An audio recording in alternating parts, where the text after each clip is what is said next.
All right, so now I'm supposedly live. Okay, so good to know. We have all of that. All right, good thing I was looking around. I was talking to myself and hadn't gone live yet. Fingers crossed this is on YouTube. Looks like it is. And then, let's see, what do we... There we go. Let's pretend I'm in a kitchen. That way it eliminates all of that other issue.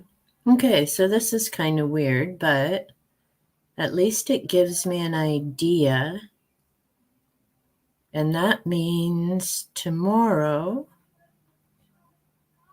I can use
Okay, so I got kicked out of my own live. That was super cool. All right, so I'll have to see because there's something going on with my Wi-Fi and I've been kicked out a couple of times. But I do want to see, I do like that living room. Man, I wish that was mine. Well, I don't play piano, but that would be all, bookcases in my case. Yeah, see? Oh, wait. Okay. It's bizarre how you move in here. One. Ah! This is like a bad comedy. There we go. All right, now I got to get my hand in the right there. All right, we're almost there. Holy jumping, this is crazy. Okay, yes, see? Those bookcase, that would be my ideal room. Okay. So I'm not staying on here long because I'm just kind of horsing around wanting to see how this was going to work and what I can do so I can figure out how to get on here. I can have different backgrounds. Hopefully, when viewers come in, they can hear me. Look, I can be behind a brick wall. Oh, that looks kind of creepy. All right, so I'll have to see, but I like that bright room, especially since it's been gloomy around here of late. And then I can have a few more people in here, so that's nice. Need email to send the invite. Okay, and then can just either copy it into the comments box or send it by Gmail. Okay, perfect. So now I know how to do that. Well, hopefully we'll see when it goes. And then I need to decide, although I'm on the camera, so that's no big deal. I'm just going to be there anyhow. And what else? All right. Well, while I'm on here,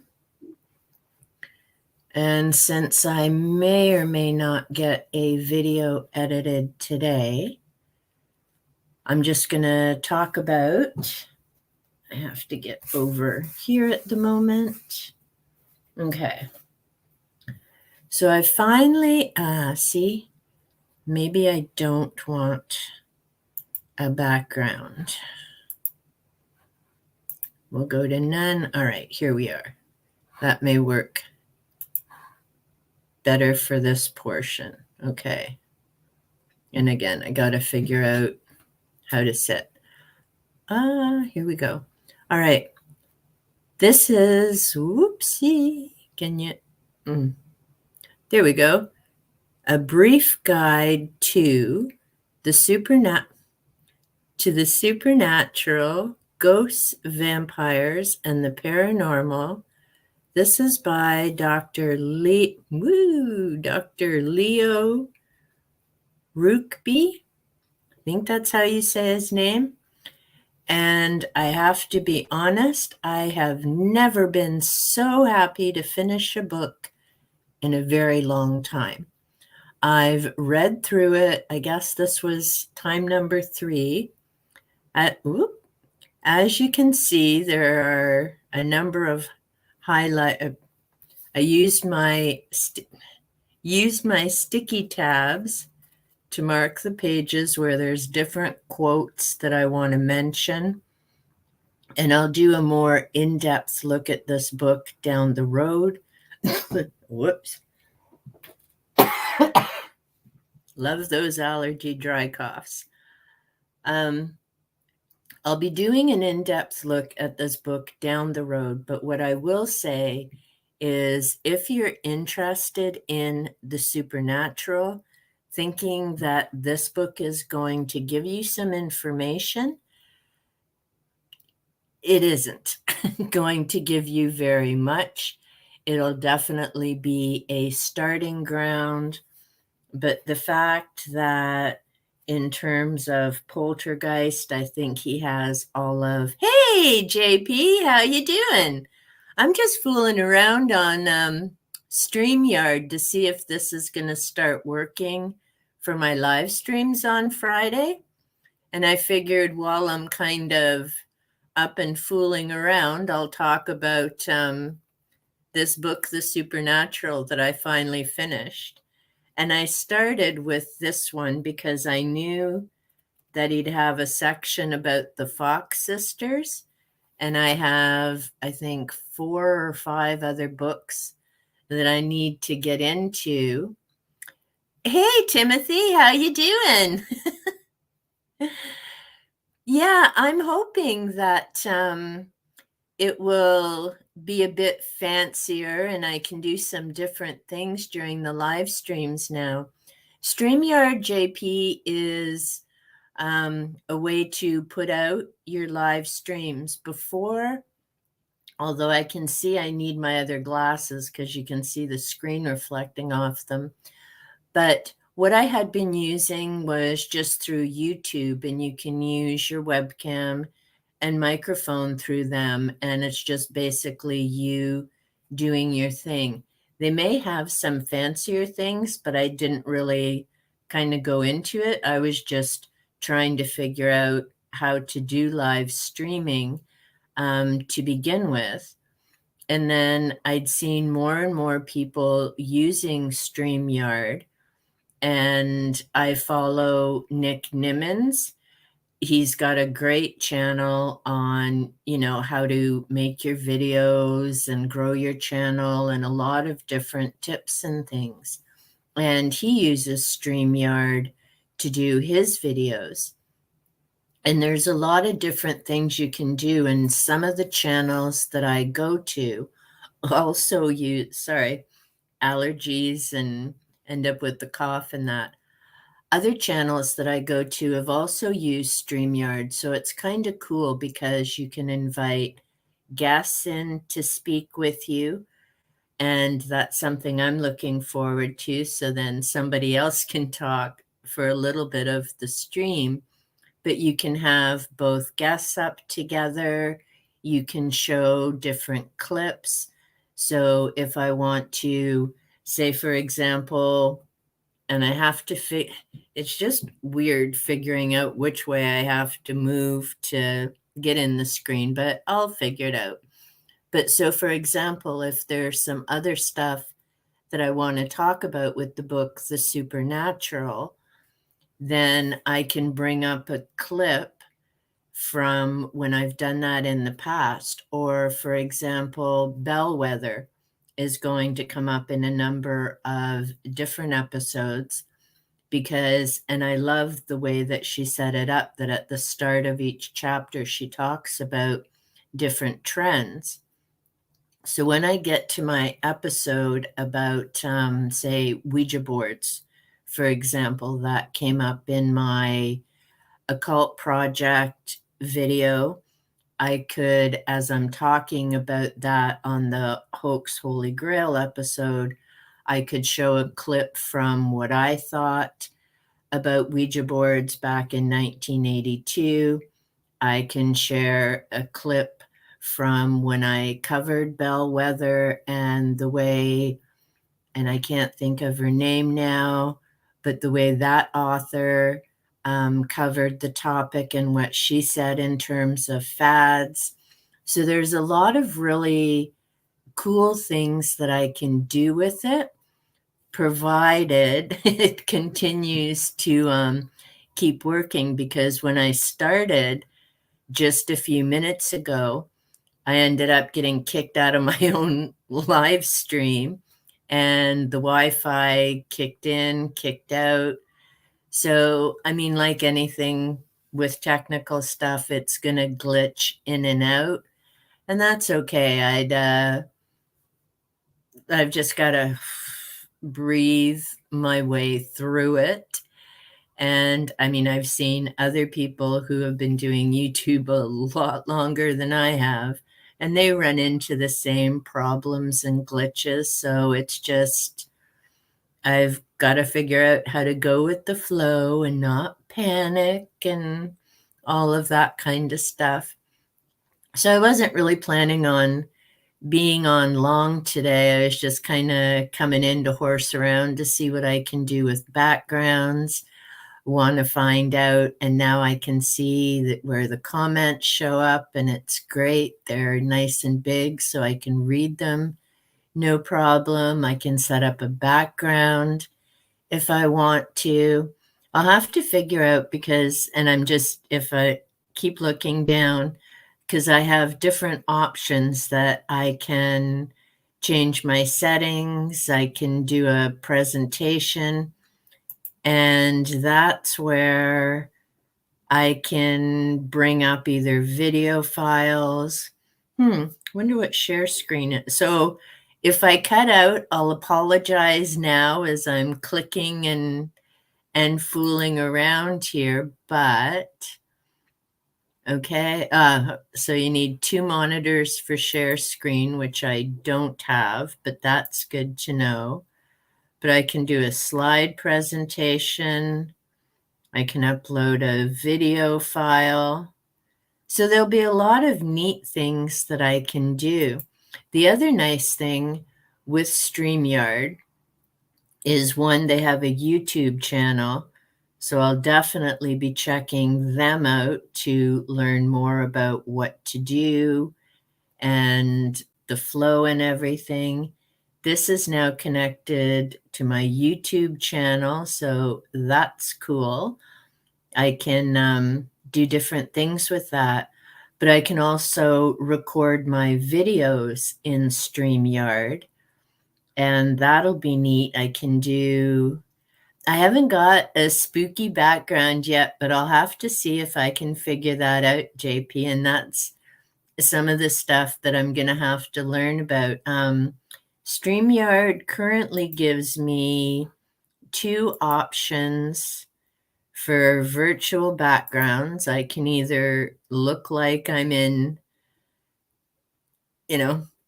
front of a brick wall, and it's weird the way your hand kind of comes in and out, or I can hang out in this lovely, bright home, which would be nice because we've had gloomy weather for so many days. It's just been exactly, Timothy. Suddenly I'm going to be Brent, but we just finished watching Corner Gas, and it's an older series, but I loved it when it was on TV. We watched it regularly, and we just finished watching the videos, all 6 seasons, for it's either the second or third time. I love it. It's if you haven't seen it, it's a comedy based on a small town in Saskatchewan, Canada. They call the town Dog River, and I love it because, and I think you can find it on YouTube.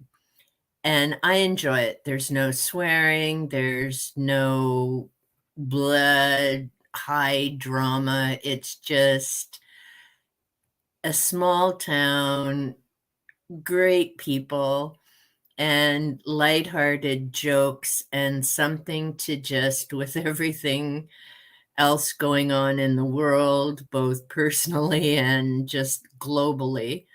It was nice to we usually just watch TV for a couple hours every night, like through the day. Especially now, I'm getting into pulling all my research together. So I try and do that in the mornings. Then it's kitty lunchtime, indoor and out.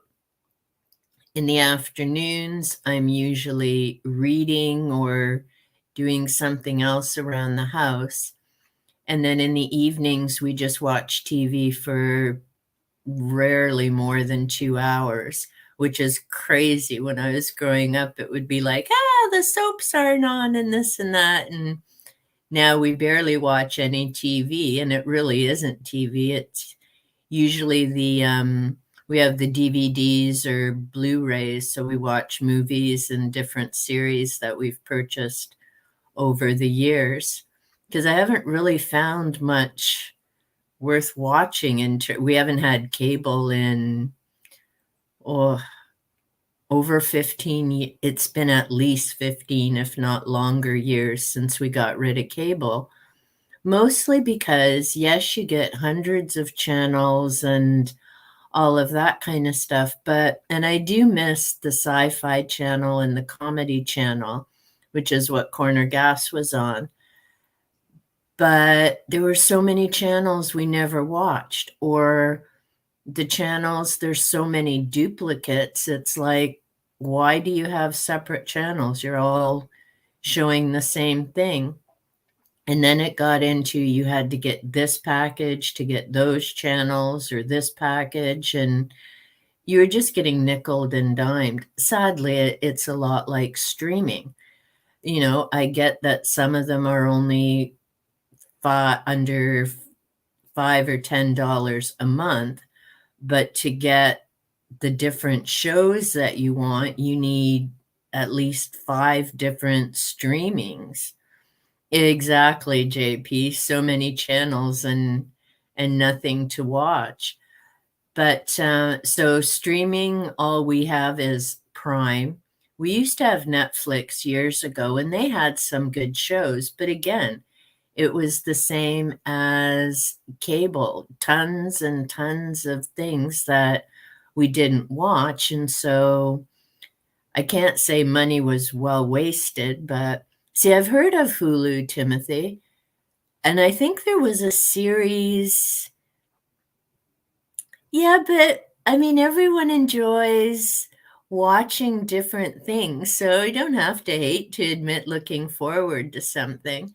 I mean, the one thing I will say for Prime is that it got me to read the Wheel of Time series, because that started January 2022. I remember because it's when I ended up looking for the books. And on streaming now, it's only 8 episodes a season versus, the 20 something I was used to growing up as a kid with, regular television, even before cable and all of that stuff. And to me, 8 episodes and then having to wait that many months, I don't have that kind of patience. I'm not good that way. It's why I waited until Lord of the Rings had all 3 movies out before I started watching them. It's like, no, I want to watch these all together. And we've had Lord of the Ring days more than once because we have all 3, and we've done the same with The Hobbit since those came out. So we get up, we have breakfast, we watch the first movie, we have lunch, we watch the second movie, we have dinner, and then we watch the last movie because and every time you watch them, you see something different, and the story is just amazing. With the Wheel of Time, there was a whole boondoggle, something to do with one of the actors and other stuff, and then the actors' strike, which I have to admit, sadly, I wouldn't have even known about if not for some of the headlines, because I don't watch anything new. So it didn't even occur to me that all those writers and actors were on strike for months and months, mainly because I've gotten so much back into my books and reading that it wasn't real. And most of what I watch, quite frankly, is on YouTube. I can watch some of the history shows on YouTube. I watch some of the paranormal things. Last night, I found a very interesting channel that I'm going to follow a bit. I don't know if either of you have heard of him. His name's John Wolfe, and he with an E at the end. And I'm guessing he's been around for a while as a debunker. He has over 900,000 subs, and he's quite interesting. I don't know if all he covers is the top 5 channels, but actually, oh no, he doesn't, because he was talking about.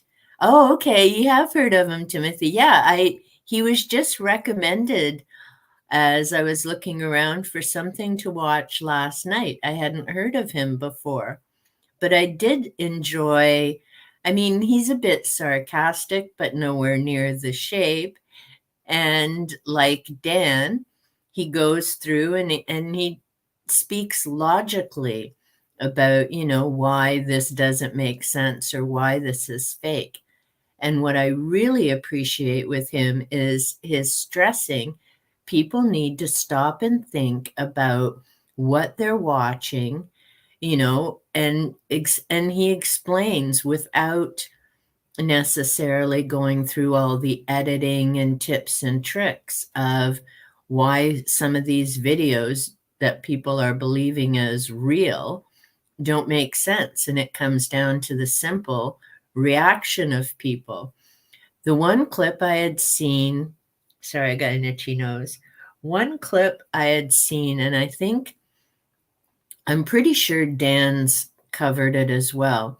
And the woman hears noises, and I know that could be about 200 of the TikTok clips. But the woman hears noises downstairs. She goes with her phone, and then she races back into her bedroom and sits on the bed, and her door and the closet door open and close. And like John had said, yeah, definitely check him out, JP. He's, I don't know if this will, let me see if this works. John.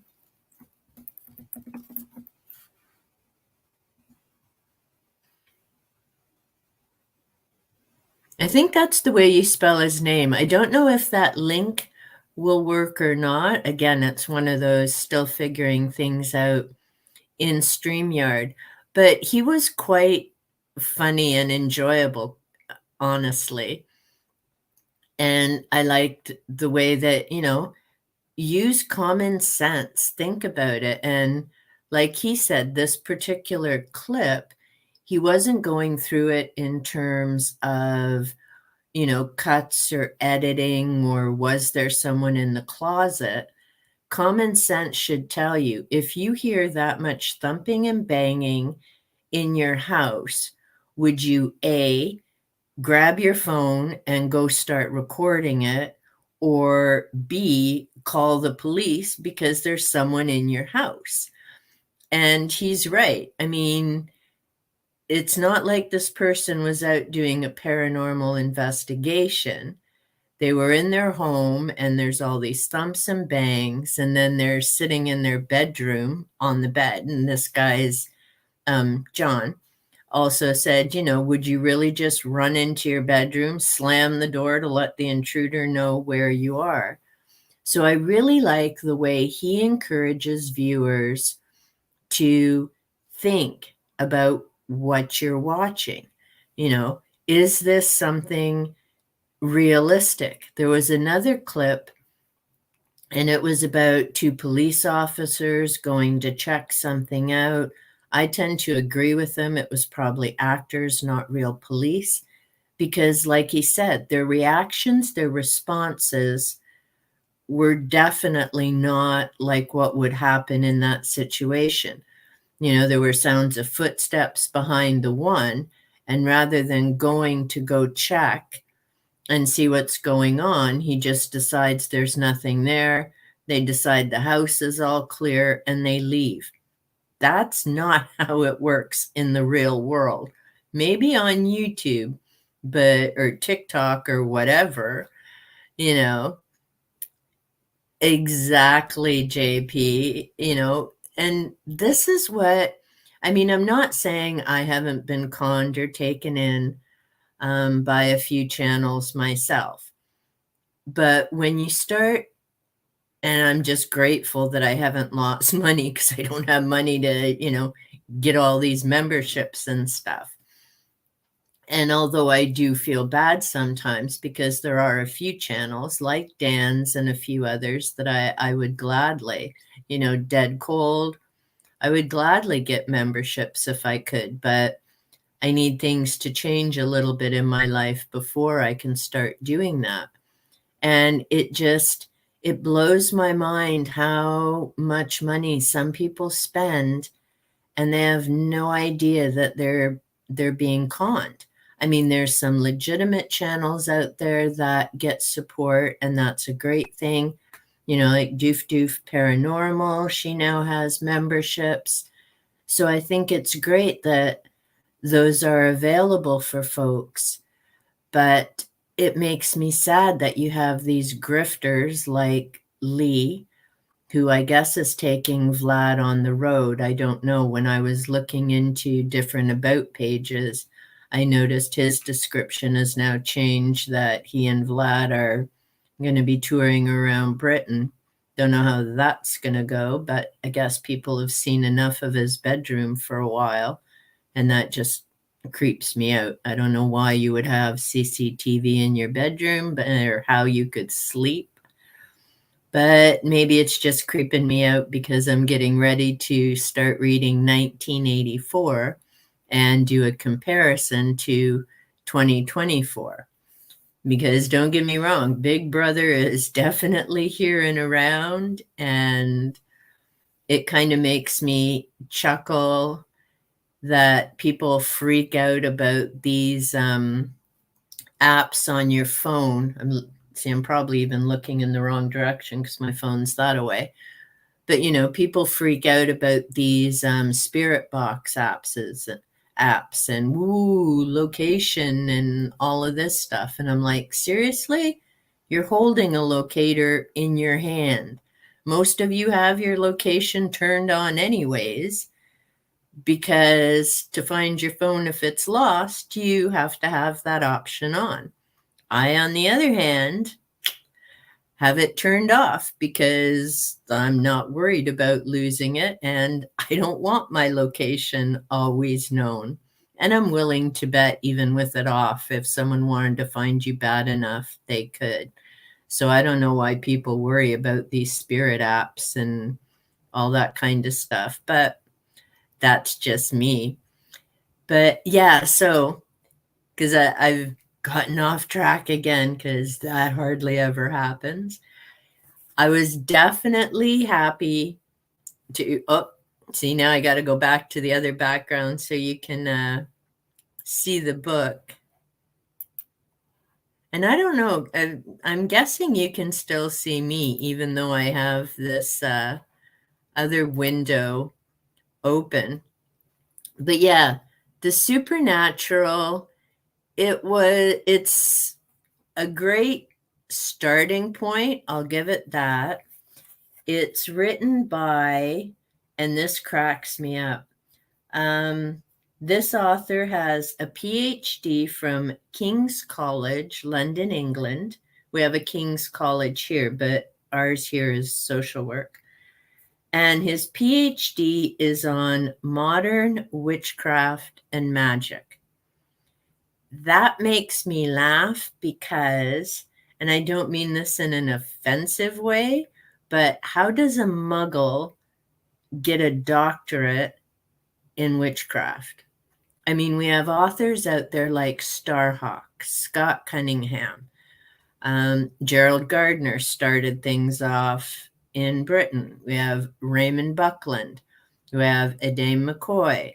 We have DJ Conway. All these people are witches. Their words in their books. They don't have doctorates, But here we have someone who doesn't even live or follow that path spiritually, and he has a doctorate in witchcraft. Yeah, it doesn't make sense to me, but it is what it is. But he dropped, oh yeah, and I need to check out his website. It's witchology.com. So I'll have to see what that's about and whether he actually, I think he does mention in the book that he spoke to some witches to do his research and complete his doctorate, but it's interesting. But the thing with this book, and like I say, it truly, and it's nothing against the author, it isn't one of my favorite reads. And part of the reason, and hopefully, here we go. Oops. At the bottom, what you'll see is there are a ton of footnotes. And sadly, I know there are some people who won't even know what a footnote is, but by the end of, here we go. By the end of the book, ooh, that's tiny writing, 542 footnotes. I mean, that's crazy. And what I found is a ton of name dropping. Now, let's see, that's brutal. Look, there we go, a little bit. There we go. So on the one side, on this side is the list of names that I had on pages for people that I'm starting to put together and coordinate. Excuse me for a minute. The other two columns here are just part of the names that I got out of the Supernatural book, and then a few others. So from that one book, I mean, I have several pages together of the list of names, but now and yesterday I worked on getting sheets started for each of those people, because what I'm doing is as I go through the different books, and I need to retype my list because I know it's going to get much bigger. So I've got them all listed alphabetically. Now I need to decide if I'm going to keep files in the alphabet or, and this is handy, in my little file folder here. And it's kind of crazy, and I know some days I'm getting a little overwhelmed about how I'm going to pull this all off. But this pot, there we go. These are all the names that I'm going to be trying to coordinate in the next little while. Sorry. And what I want to try and do is coordinate that in with the years that different things happened. So, for example, but the books in the other room, I just finished reading Encounter in Rendlesham Forest. It was a fascinating read, and now I have to find a copy of it because there's so much information in there. And the book is written by, and I'm just going to move this out of my way. The book is written by Nick Pope, and I just read another one of his books, The Uninvited, and he actually worked for the MOD for a number of years. I'm pretty sure he's retired now. And then in this book on Rendlesham Forest, he also has, I need to find their names because I know I put them on here. They're two retired American military officers, John Burroughs and Jim Peniston. And they were the two who, on that first night in 1980, had seen the object, and it landed in between two American military bases that were on British soil. So there's a lot of things between who was supposed to be investigating. It didn't land on the bases, so it was technically British soil, but it landed near these bases. And there's a lot to that story because, and this is where it's important to put things into context and time periods and all that. We had the Cold War. Margaret Thatcher had just become prime minister. Ronald Reagan had become president. There were, those political issues going on. We had the issues with the Soviet Union. Then suddenly you have this object that people can't explain. There was so much going on. And that's why, to me, it's important to put things into context and what's happening in that time period. I've also found it fascinating that as I was reading about Rendlesham, I hope I said that right. I may have said it, but as I was reading about the Rendlesham Forest, I really noticed that they kept talking about the UFOs in a triangular shape.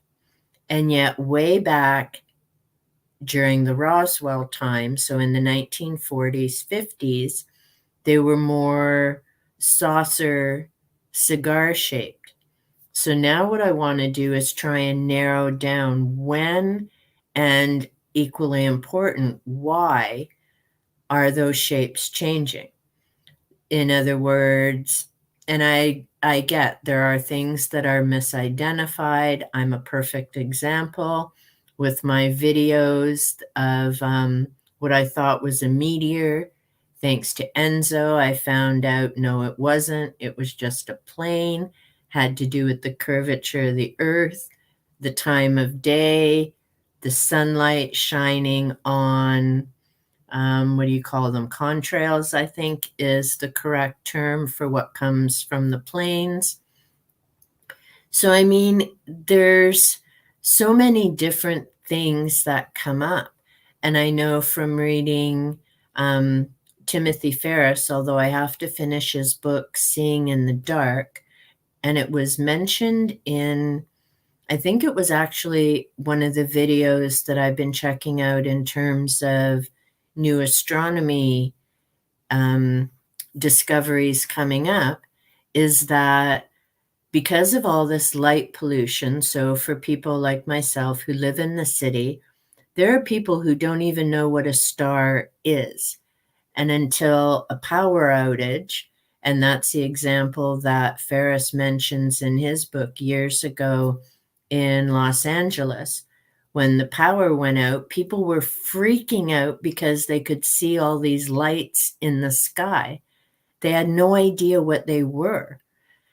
And, when people are looking at things in the sky, and that's why I think unidentified flying object is a perfect description. It's unidentified, but as I learned in Rendlesham, in this book on Rendlesham, the reason that they've switched to unidentified aerial phenomena is because of all the negative connotations with the term UFOs, because people seem to automatically assume that means extraterrestrial.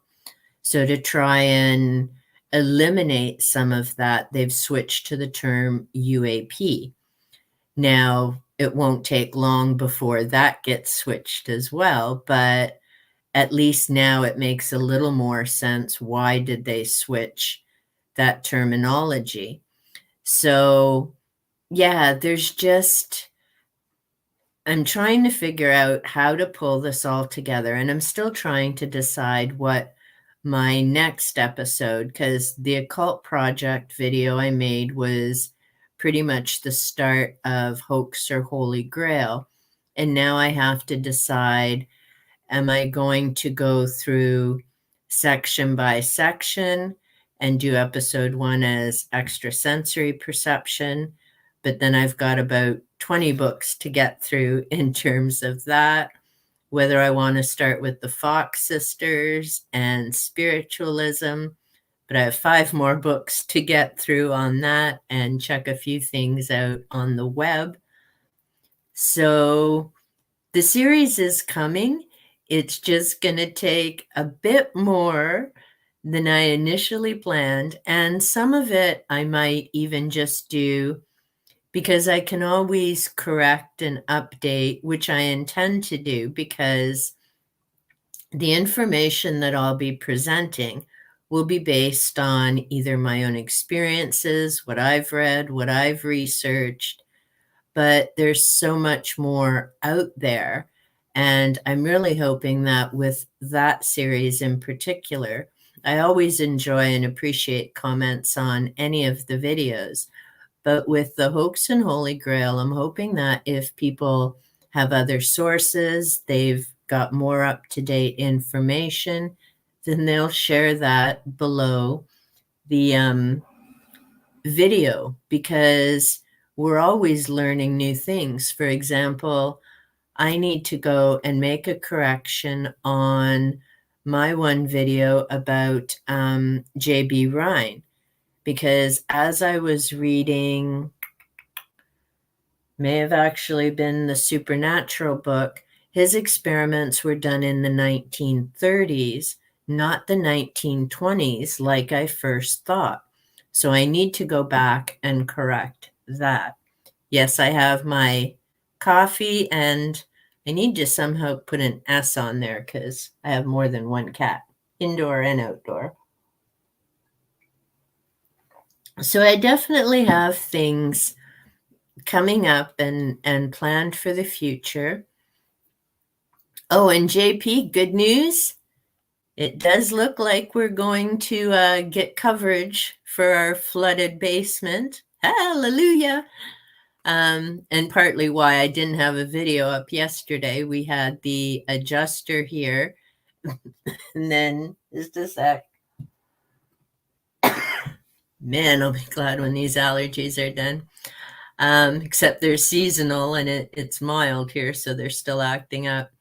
But we had an adjuster here yesterday. Later in the day, we had the contractor here, which was very lucky that they could both make it on the same day. So hallelujah, someone's looking after us.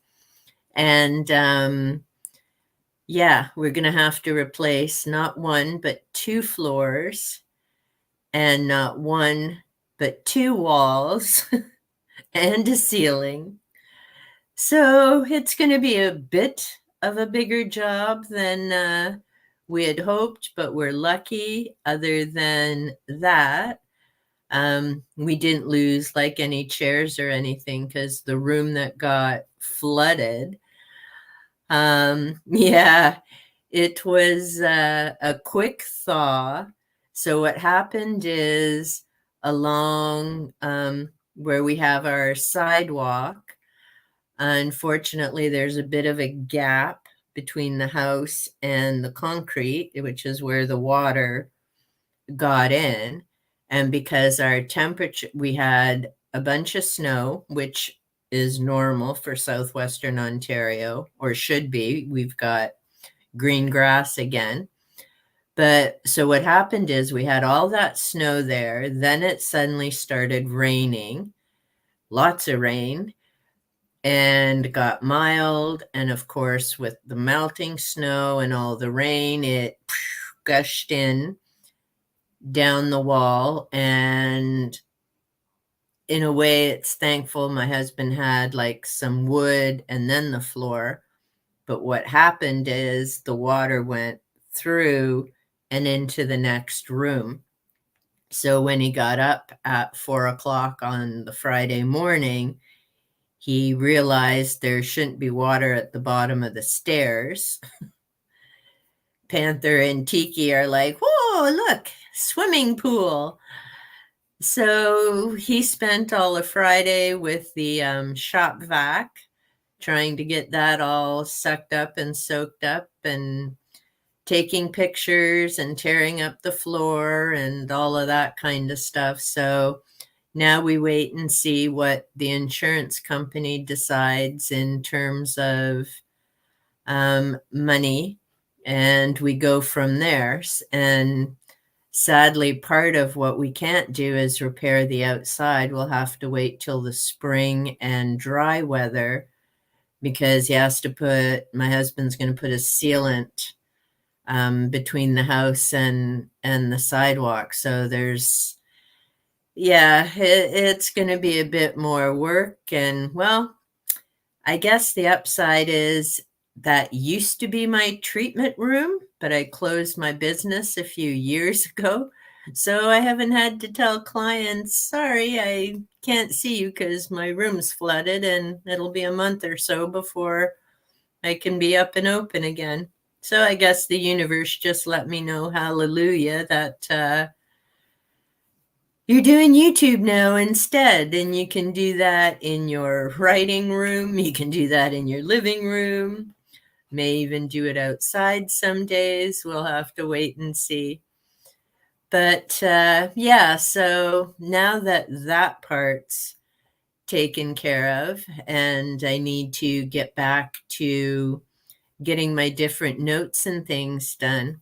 But yeah, I'm excited that I got Streamyard to work, and then figuring out now how to get some different files and things, and inviting some guests. And yeah, I don't know. Definitely wouldn't have thought that I'd be this far by February 2024. And I actually realized I didn't upload my first video until April, and now I have to look behind me. It's on my sticky note. Until April 2022. So I'm not quite at 2 years yet. So, woo! I guess I'm doing a little better than I expected. But I should probably wrap up for now. And tomorrow's Friday. I lost track of the days. I didn't realize today was Thursday. So I may or may not get my video edited and up. I need to get my cat video started and ready for tomorrow. And we'll do the live stream at 3, and woohoo! We'll be doing it in Streamyard. So that is exciting. I'm looking forward to that. A whole other learning curve. But anyhow, well, thanks so much for joining me. And man, I talk a lot. It's almost an hour again. And I was just planning on hopping in for about 10 minutes to see if this would work. So yeah, this is exciting. A whole new adventure and learning curve about to begin. But yeah, so I'm going to say, have a great day. Thank you so much for popping by and joining me. JP, make sure to give John Wolfe a try. Like I say, he's got an interesting style. I've only seen 2 of his videos so far, but I'm guessing that with 900 plus subs, 900K plus subs, he definitely must be doing something right, because you don't get that many viewers, and he gets a lot of views on his videos as well. So I'm looking forward to checking him out. Timothy, if you're still here, thank you so much for your comments about Hulu and recognizing John Wolfe as well.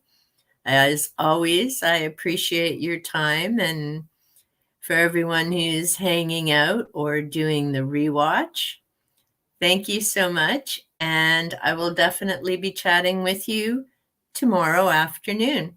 Take care, everyone.